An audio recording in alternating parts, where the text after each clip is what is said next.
Hello again, YouTubers! Welcome back to the Daily Porygonian. We are here in the Southwald area outside of Motostoke. It is part number 7. So we're gonna start right off on our bike. Here's a Garbodor. So our goal for this part is to head over to Hammerlocke and take a look at what's going on there. So there are like these folks here. They're just gonna sell you some stuff for 100 watts, 3 pearls, pretty good deal. So yeah, we have to head over there. As you can see, Hammerlocke in the distance, and we're gonna be passing through this first area, the Motostoke riverbank. And I believe now, or at least in the next day, so not right now, the Pokemon dens in this area, Bridgefield, the Pokemon dens in the Northwald area will start to operate in a sense. They'll be unlocked, so you can now start having max raid battles. And look at this Greedent, a berry tree. So yeah, the thing about berry trees in Pokemon Sword and Shield are that there's always the chance that if you shake the tree too much, either a Greedent or a Charm, I think, a Charm will come down and battle you. So it really depends on how vigorously the tree is shaking. So sometimes if you just want the berries, then you just take the berries after 1 or 2 shakes and be on your way. But you know, if you want to get the Pokemon, then of course it makes sense to shake the tree till the max. So here we are at the Hammerlocke Hills. It was a pretty quick ride over here. So let's talk to this guy. He's gonna say, a gym challenger. The grass badge, water badge, fire badge. Yes, okay. So he's gonna, and Bede's here again. Come on.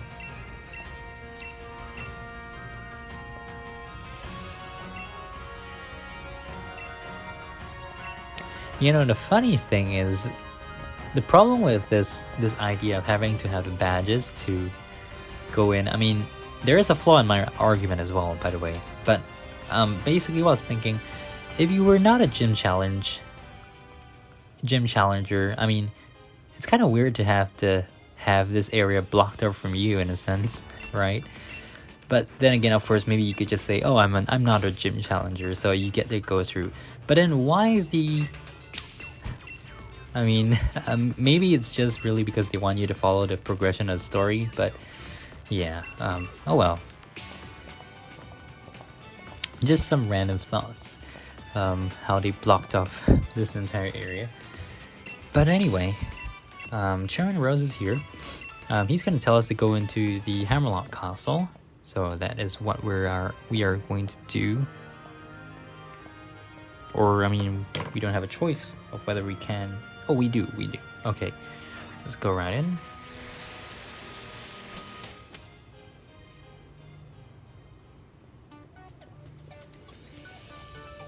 Okay, so welcome to Hammerlocke Castle, or the stadium. Doubles it as an energy plant.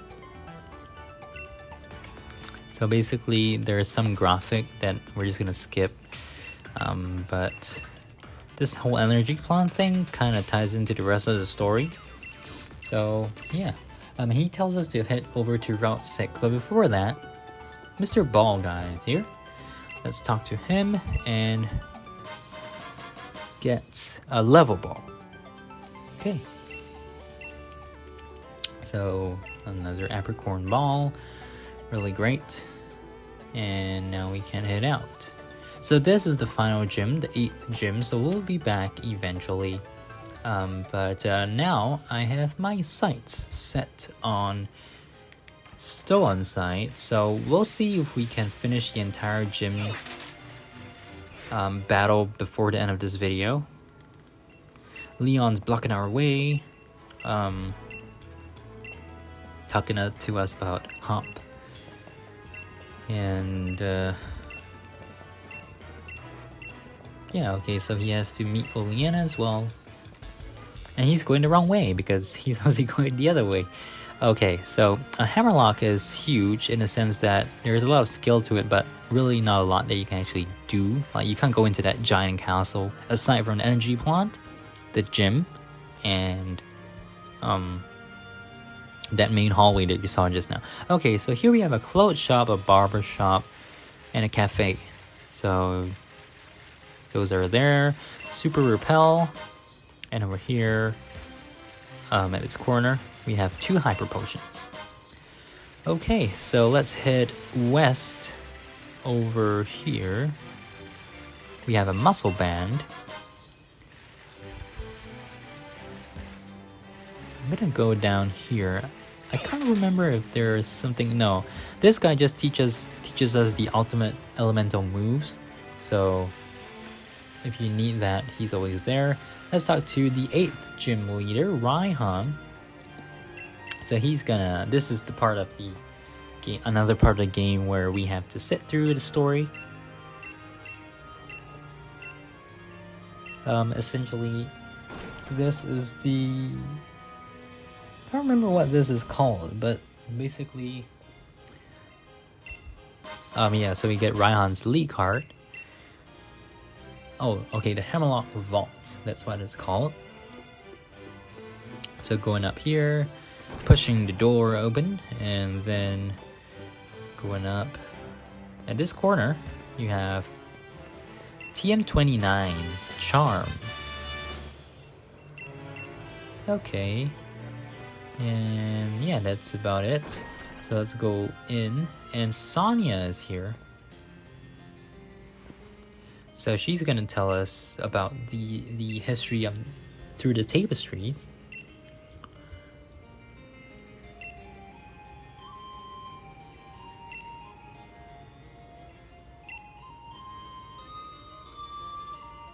Yep, so basically the 2 heroes and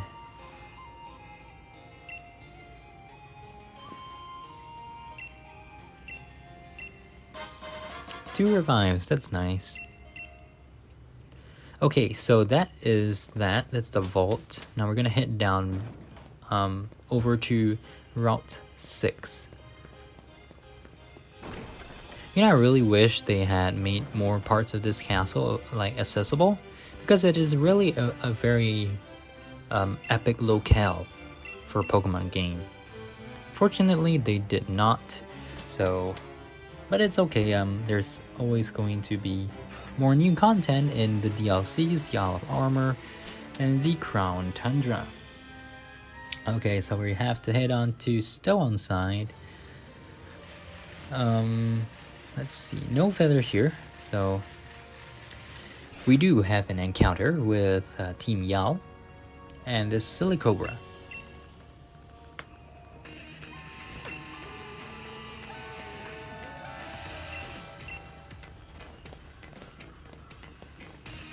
Why is it that they can allow that lady to walk past, but I can't walk past? Seriously? I mean, you know, these guys really just make me feel like I totally want to trash them in battle, which we are gonna do. I mean, don't get me wrong, but you know, seriously, these guys are annoying. So Stunky is the first Pokemon.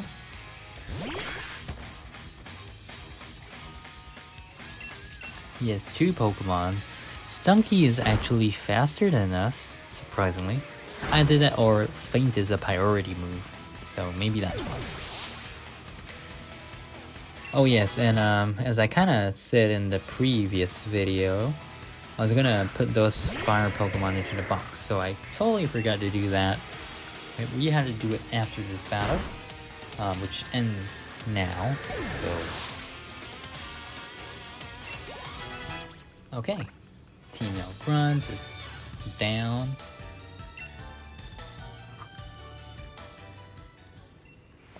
Oh, Hop's just gonna leave it to us? I did not remember that, so okay, fine. We have to take on the other Team Yell Grunt as well, who has a line part, but this is her only Pokemon, so there we go.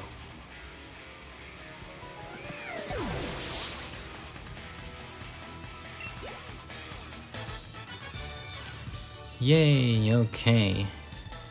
Anytime that I beat a T-male grunt is a good time. I mean, these guys are just jokes, so...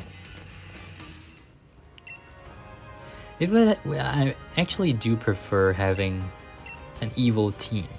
Like, you know, really doing their evil things, and then when you beat them because of, like, for a positive reason, right? Like, for Team Yell, it just feels to me as if I'm just there to beat them because they're just so ridiculous. So, oh well. So we're 10 minutes in. I do not think we have enough time to complete the gym challenge in this, the fighting gym, the 4th gym in this video. So I will just complete. We'll do 2 gym battles in the next video. So we'll start off with the fighting gym. Then we have a little bit of story, and then followed by a quick ride through the Glimwood Tangle, and then up to Balanlia, where the 5th gym is. I don't think I can avoid her. Yeah, okay, fine, it's okay. We'll just battle him. We'll battle her. So Beauty Anita. She has a Clefairy.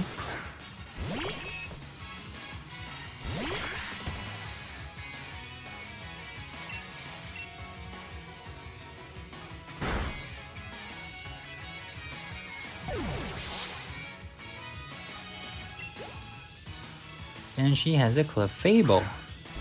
I think, yeah, so that's her 2nd Pokemon, which is going down.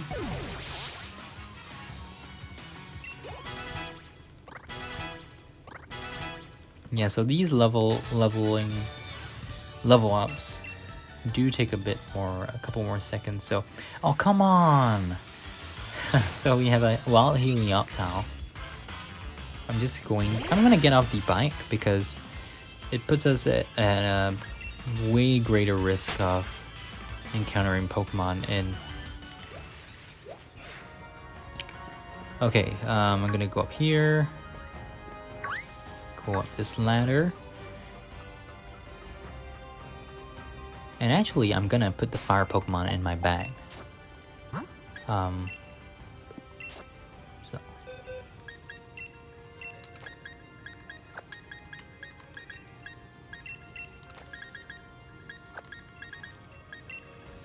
Okay, so that is done.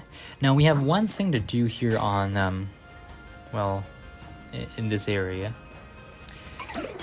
If we didn't have to encounter this Maractus, but... Okay, so on the left side, we actually have Caralis, who basically is the fossil person in this game. And now we have to battle this trainer as well. You could actually maneuver in a way that would allow you to just avoid her entirely, but because of the encounter, oh well. She has one Pokemon, so it's fine. And that Pokemon has Sturdy, so that is just not great.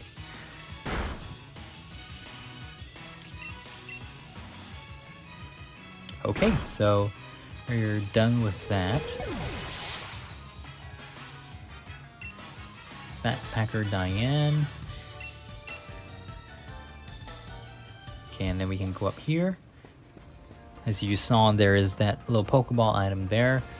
So we'll get to that shortly. There's this 2 fossilized dinos. So these are the Hoff fossils. We also have TM15 Dig. As you can see, Stow-on-Side in the back there. And we're going to talk to this camper. Yeah, okay. And as well as Caralis. Fossils in Galar are broken into top halves and bottom halves for some reason. So, yeah, basically there are four fossil Pokemon that you can get in the Galar region. I may or may not do a video on that, but there's already plenty of content regarding that on YouTube. So, Light Clay. I'm going to go over here, avoid the Yamask.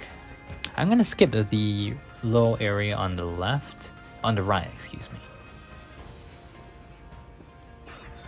And just go straight into Stow-on-Side with a battle with this guy. So this guy, Artist Duncan, has a really crazy face. He has a coughing.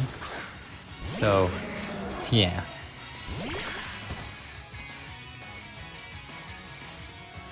I'm actually going to end off the video here because the computer needs to get charged. So thank you guys so much for watching this rather short part. Or, you know, actually I'm just going to I'm going to cut the video now. And I'm going to continue after I charge the Mac. So I'll be right back. And Sudowoodo has 30. That's just not great. Okay, so Snipe Shot and Sudowoodo is done. Yes, okay. Okay, so I'll get the Mac charged and I'll be right back after Artist Duncan goes away. Yes, I'll be right back.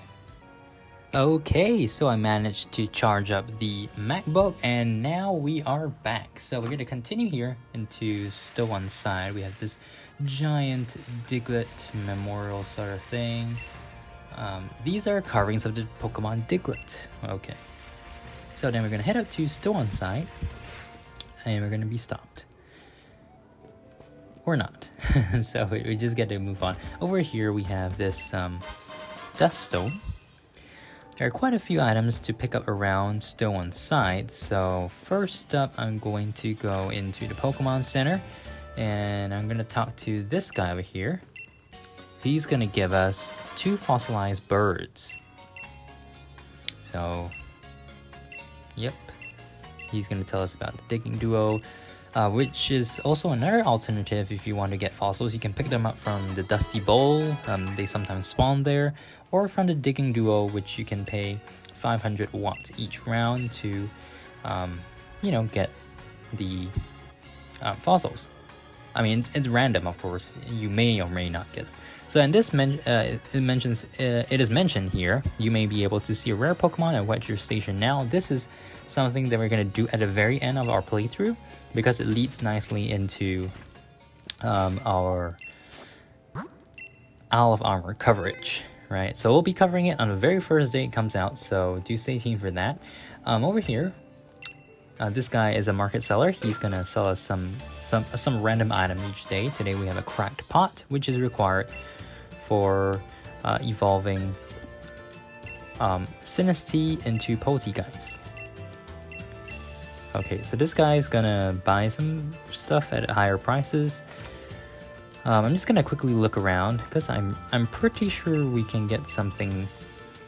I think it's from the other house, but from the rooftop here, we're gonna go around the back. I'm gonna climb up, and we have something on the top, as well as a random guy who actually, whom you could trade for something with, I think. Yeah, so Maractus for Hatina.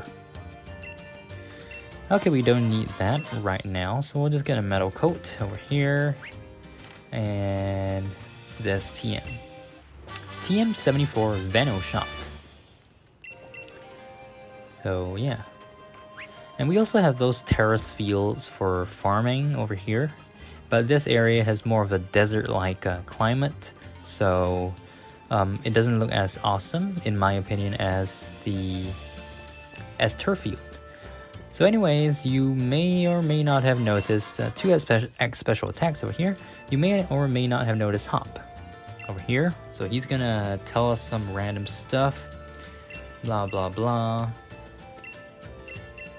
and he's gonna try to battle us. So let's take him on and totally wreck his team with our level 100 Inteleon. So first up, he's got 4 Pokemon. So first, Cramorant. Cramorant is a water type as well, so you know, I really can't stand all these statements because, I mean, in a sense, you are his rival, so naturally you as a player would want to totally destroy him so that you could win. I mean, because he is your rival, right? If he was just a friend, you wouldn't be thinking that way. Regardless, yeah, it's kind of annoying to see all those statements. I mean, not that they're inherently bad, not that the statements are inherently bad, but just the, you know, characters in the position of Hop. Yeah, I don't appreciate those statements at all. So yeah, in fact, we should be saying those things. Yeah, totally. Like, I knew this, man. I did a super effective move, Hop. I mean, can you imagine us as the player if we could actually select like messages to tell the Hop? Yeah, that would be hilarious. Maybe that's something Game Freak could do, but probably not, because there isn't really that much function to it aside from, well, responding to your opponent. It could make sense in like a PvP battles. You know, there's a lot of online computer games. Not that I play those, but I'm pretty sure there are plenty of games with chats, right? So like you can actually chat with your opponent. So it makes sense if your opponent is a real life person and not a computer. But in our case here, Hop is a computer-run character, so yeah. Anyways, he's just gonna run off, and we have Opal. So Opal is the gym leader of the fairy gym in Bellenlia, which we will be going to in the next video. But now it seems like we're at 20 minutes, so I'm just gonna finish up the last thing I want to do here in Stow-on-Side, and that would be to go up to this ladder on the right here, and we are going to go over here, and there's a cracked pot up here as well. So yeah, that's essentially that. Oh yes, I think there is one more item we can get. We'll go into the house over here. There's this building, and talk to this guy. Yeah, so he's gonna give us TM06 Fly. That's great. It looks like one of those Corviknight taxi operators. So yeah, that is all for this video. Thank you guys so much for watching. Make sure to subscribe, like, favorite, comment, etc. Keep it right here on the Daily Porygonian. Let's head into the 4th gym, the fighting gym, and collect our special Apricorn Pokeball. The ball guy's gonna give us a heavy ball, so that's nice. But yeah, so this is where I will end up the video. Thank you guys for watching, and I'll see you guys in the next one here on the Daily Porygonian. Bye!